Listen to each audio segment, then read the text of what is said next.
అందరికీ నమస్కారం అండి. బర్త్డే విషెస్ చెప్పిన నా ఫ్యాన్స్కి, నా ఫ్రెండ్స్కి, నా వెల్ విషర్స్ అందరికీ మీడియా ద్వారా నేను థ్యాంక్ యూ తెలియజేసుకుంటున్నాను. Thank you very much. రేపు son of Satyamurthy cinema release అవుతుంది. మీకు నచ్చుద్దని ఆశిస్తున్నాను.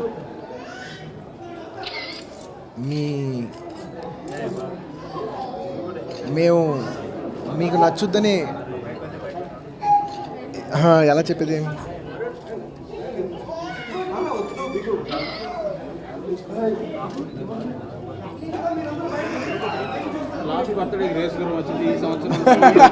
అదే ఇప్పుడు నేను ఆ టాపిక్ ఎలాగనే అవాయిడ్ చేసి మాట్లాడదాం అనుకున్నాను. అంటే లాస్ట్ ఇయర్ ఇదే టైంలో రేస్ గురం వచ్చింది. నిజంగా ప్రేక్షకులంతా దాన్ని ఆదరించారు.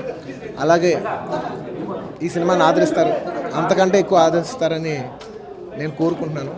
సో మీకు సినిమా నచ్చాలని కోరుకుంటున్నాను. అంతకంటే నా దగ్గర పెద్ద చెప్పడానికి నిజంగా ఏం లేదు. థ్యాంక్ యూ వెరీ మచ్ అండి. Thank you everybody. అవునండి. అంటే కెరియర్ ప్లానింగ్ అంటూ ట్విట్టర్ జాయిన్ అవటం అలాగే లేదండి. చాలామంది ఆన్లైన్ ఫ్యాన్స్ కూడా ఉంటారు కదా, యూత్ ఎక్కువ మంది ఉంటారు కదా, కనెక్ట్ అవడానికి మనం చెప్పిన ఒక మెసేజ్ బాగా రీచ్ అవడం కోసం ట్విట్టర్ జాయిన్ అయ్యాను. So I definitely interact with all my fans on Twitter. ట్విట్టర్లో హెవీ రెస్పాన్స్ వస్తుంది. మీకు అందరూ బర్త్డే విషయం చెప్తున్నారు. మొట్టమొదట అంటే ట్విట్టర్ బర్త్డే ఇది మీ అభిమానులకి ఈ సినిమా నిజంగా చెప్పేది ఏంటి? పర్టికులర్గా నెట్లో ఉన్న అభిమానులు వాళ్ళందరికీ నేను థ్యాంక్ యూ చెప్పుకుంటున్నాను. ఎందుకంటే one of the highest online following ఉంది. అది thanks to our fans, Telugu fans, and also especially మా Malayalam fans and other languages also. So వాళ్ళ వల్ల నంబర్ ఎక్కువ కనపడుతుంది. సో ఇది వాళ్ళ గొప్పతనం, నాదేం లేదు. సన్ ఆఫ్ సత్యమూర్తి రిలీజ్కి హెవీ ఎక్స్పెక్టేషన్స్ ఉన్నాయి. ఈ సినిమా మీ అభిమానులు కానీ ఫ్యామిలీ ఆడియన్స్ కానీ ఎలా అలరించుతుంది? ఆ ఎక్స్పెక్టేషన్ ఎంతవరకు రీచ్ అవుతుంది? అంటే నిజంగా చెప్పాలంటే sun of Satyamurthy, thank you. ఈ సినిమా నాకంటే ఆనందించే వాళ్ళు ఎలా ఉంటారు, ఎవరుంటారు అలాగని. అయితే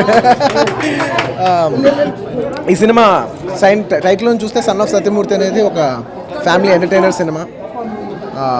డెఫినెట్గా ఫ్యామిలీస్కి, యూత్కి ఎక్కువ క్యాటర్ చేసిన సినిమా. ఇందులో కొంత మాస్ అనేది అంటే జనరలీ కొంత మాస్ సినిమా ఫ్యాన్స్ ఎక్కువ ఇష్టపడతారు.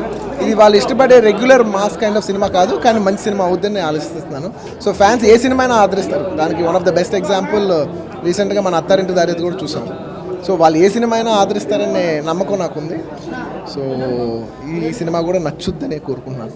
బన్నీ గారు, మీరు ఫస్ట్ టైం ముగ్గురు హీరోయిన్లతో యాక్ట్ చేస్తున్నారు. అవునండి, చాలా దారుణంగా ఉంది. ఊరికే అన్నారు.